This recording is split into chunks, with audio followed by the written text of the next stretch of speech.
Hello everyone. In last video we discussed about food production and the topic how to protect the crop. Now today we will discuss how we harvest the crop and the method of storage of the crop. The process of cutting and gathering a crop is called harvesting. The traditional implement used to harvest a crop is the sickle.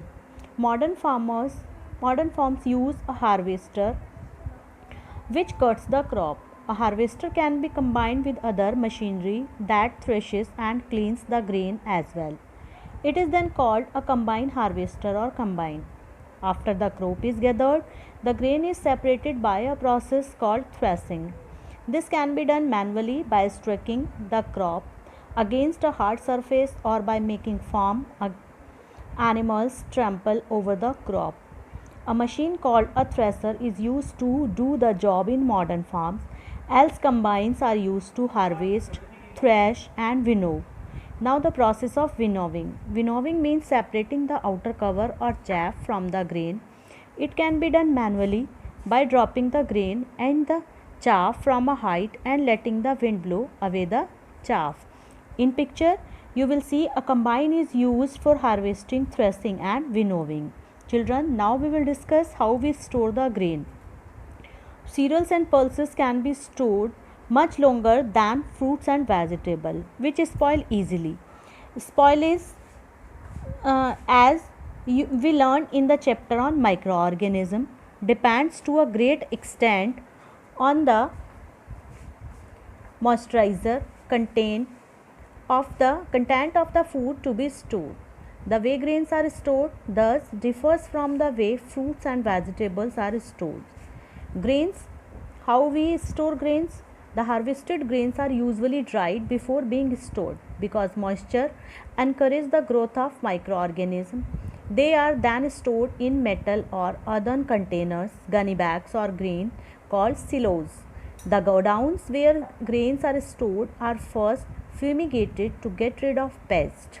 Fumigation is the process of using the vapors of a chemical to get rid of pest and infection. The chemical can be sprayed using hand operated machine.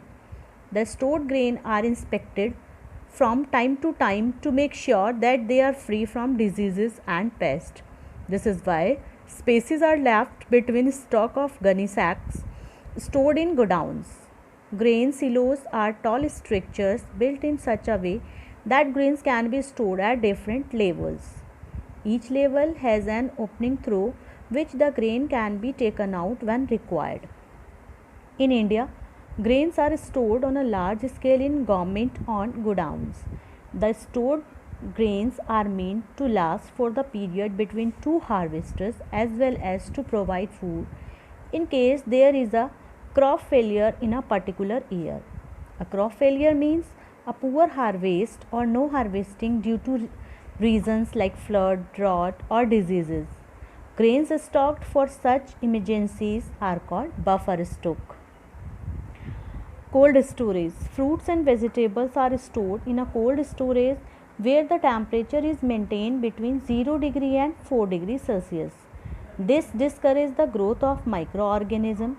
It also stops the enzyme present in the fruits and vegetables from spoiling them. However, if the temperature becomes too low, the stored fruit and vegetable can get destroyed. The other thing that has to be controlled in a cold storage is humidity. The humidity is kept pretty high because fruits and vegetables lose moisture when the humidity is low.